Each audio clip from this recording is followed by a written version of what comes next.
So, yun na nga mga kap. Nandito na tayo ulit sa Zambales. So, sa ngayon, papunta na kami sa Masinloc. May pupuntaan tayong ilog doon. Okay. Na sikat na ilog na ngayon. Kung tawagin nila ay Cotamine. So, i-experience natin kung paano yung daan kasi medyo challenging daw.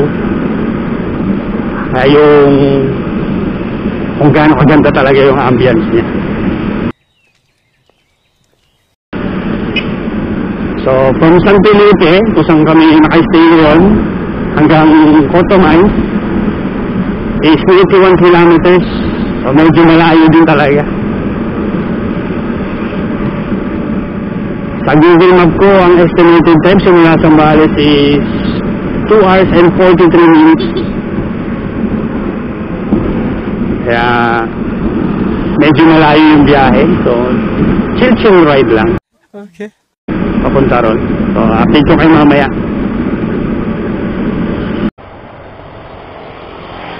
Dito muna tayo. Dito. Sarang muna tayo, syempre.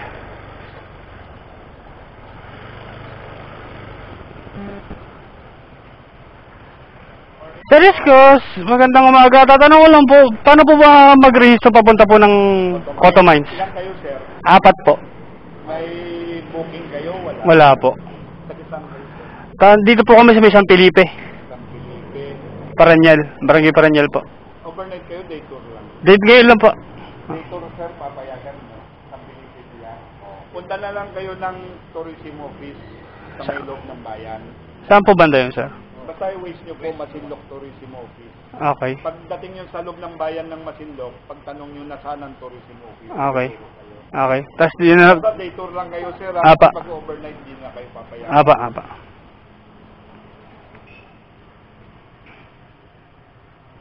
Gamitin pa nila pangalan mo, sir. Sabihin nyo, nakausap nyo si Sir. Siya yung sekretary nyo. Okay. Para payagan kayo. Okay po. Okay, Okay. Thank you po. So, ayun na nga mga kap. So, dumaan tayo ng munisipyo ng Masinloc. Tapos, tinuro tayo dito sa Masinloc Tourism Office. Dito ro tayo pumunta para kumuha ng permit ng day tour papunta sa Cotamines. So, kailangan natin magpa-register para makapunta doon.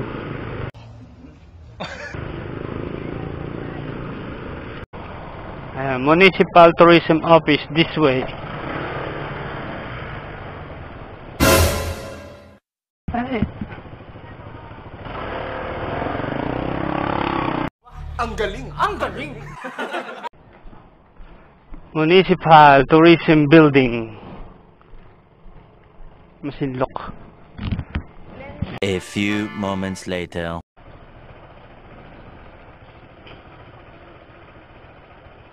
Nope. Nope. Nope. Nope. Nope. Nope. Nope.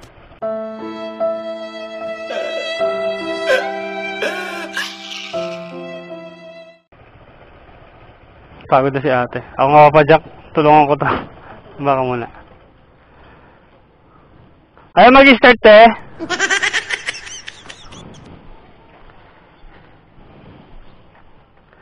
Ako na ba to?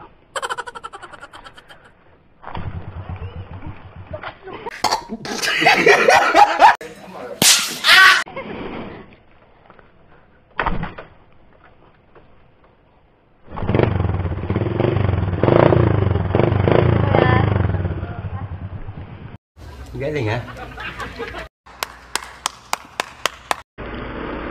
So ayun na nga mga kap, nakakuha na tayo ng permit sa tourism office ng Masinloc. So 4 kami, so ang binayaran namin 650 lahat. So kasama na rin yung environmental fee tsaka yung entrance fee. 70 pesos ang entrance fee, environmental 60 pesos. Tapos binigyan na lang kami ng permit. Yung ipapakita namin doon sa checkpoint sa may papasok ng Photo Mines. So, tara na. Rekta na to, Photo Mines. 20 minutes later. So, ayan mga kap, andito na tayo sa checkpoint. Papakita na natin yung nakuha natin tsapa. Nani? Charot. Nanginginig na ako sa'yo!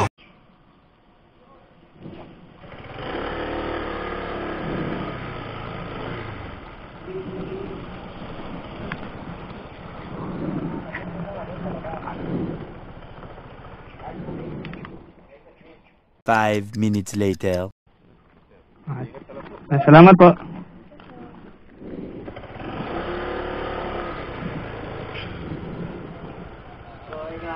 Salamat po.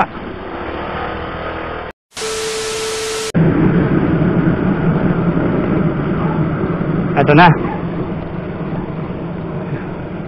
Ganito yung kalsada dito eh. Isang oras tayong ganito. They ask you how you are, you just have to say that you're fine when you're not really fine, but you just can't get into it because they would never understand.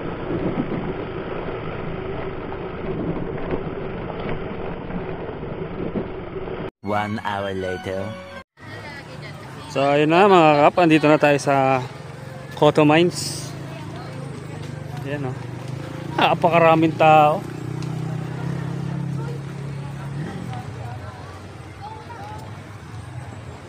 Holy Week. Mawalang pasok, napakadami. Photo Mines. Saan ba yung may tinatalunan dito? Natin. Ayun, doon.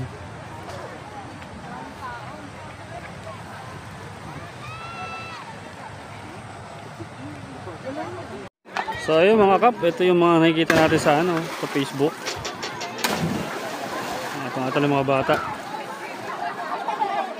Daming tao. Grabe.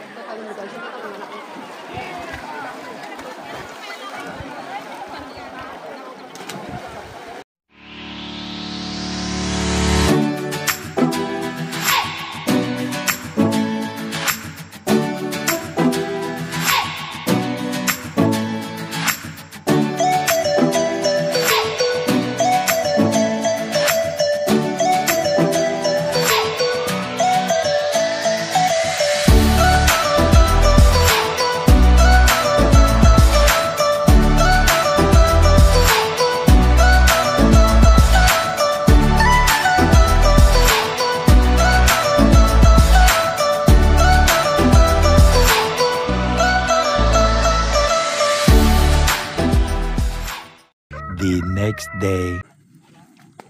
Yo, what's up mga kap? Bali, andito tayo sa ilog. Mag-check tayo ng tinatawag nilang tagaban.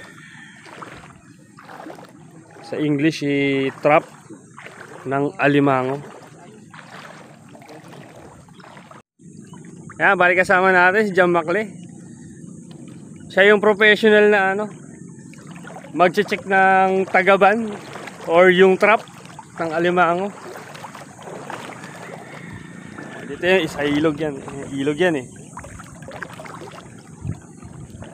Mababaw lang naman. Pero malamig yung tubig. Malinaw. Ayun, so 2 araw na raw yung tagaban doon na nakapwesto. Kaya iti-check na kung may laman. Sana may laman. Ayan mga kap, ganyan yung itsura nung tagaban or yung trap. Pero hindi dyan tayo, doon tayo sa kabila. Doon. Nasa gitna daw yun eh. Ayan yan mga kap, naiiyahon na.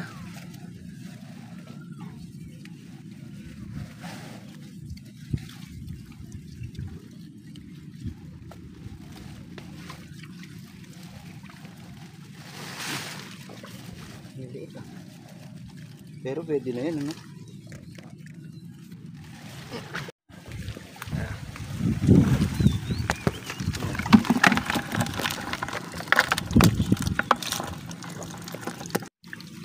Mga kapo, 4 na maliliit na alimango. Tapos may 2 maliliit na dalag. Saka mga hipon. Ayan, sabi ni Master, may nauna raw umani. Naunahan tayo ng tulisan. Kagaya ko. God damn, brother. Ayan yung pangalawang tagaban.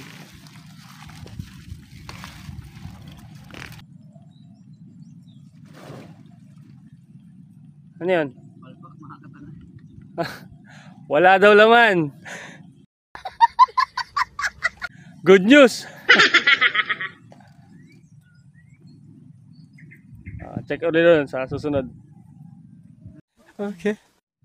Ayan, lipat tayo sa kabilang side. Para daw mas malinis, walang water lily. Tabig. Ayan, hanggang dibdib yung tubig. Pero hindi naman nalagpas sa ulo natin. Ayan yung isa. Doon muna daw tayo sa kabilang dulo. Ayan, moment of truth. Dan. Hoy, may bumalag, malalaking isda. Dalawang isda. Tanong ko anong isda yan. Haba ng uso. Ay, sorry, Makle. Gago! Ayan, so sa trap na yan, nakuha lang namin 2 isda. Walang alimango. So, next na natin to sa kabila. Ayan mga kap, yung pang-4 ang ating finale. Sisilipin na lang daw kung may laman o wala.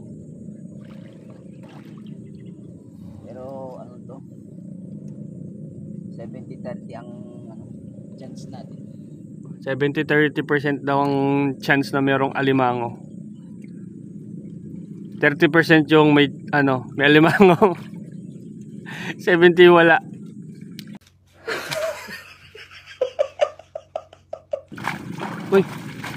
Uy. Hindi mo inaasahan yun, makakatagay. Ayun, meron. Malaking red snapper. Malaking isda.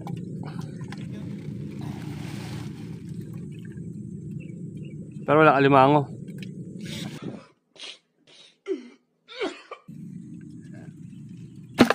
Ayan. Ang malaking red snapper daw Red snapper. Ayan, ibabalik na ni Master. So ito yung huli natin mga kap. Isang malaking red snapper. Kamukha rin siya ng tilapia, pero red snapper daw ang pangalan. Tapos yung 2 isda. Ayan, maliit. Isang red snapper, yung isa di ko kilala. 4 na alimango, tsaka mga hipon. Iba maliliit na hipon, pero may malalaki rin.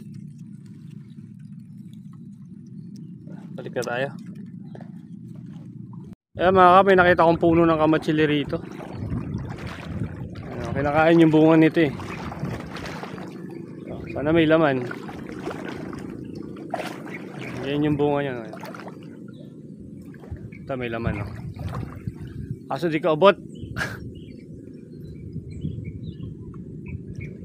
Anto.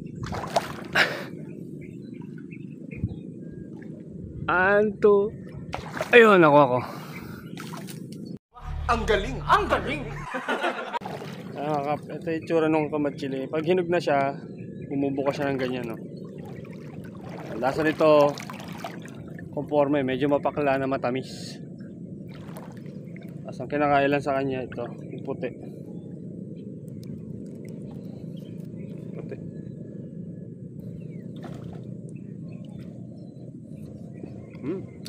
Nagduto siya kulay itim.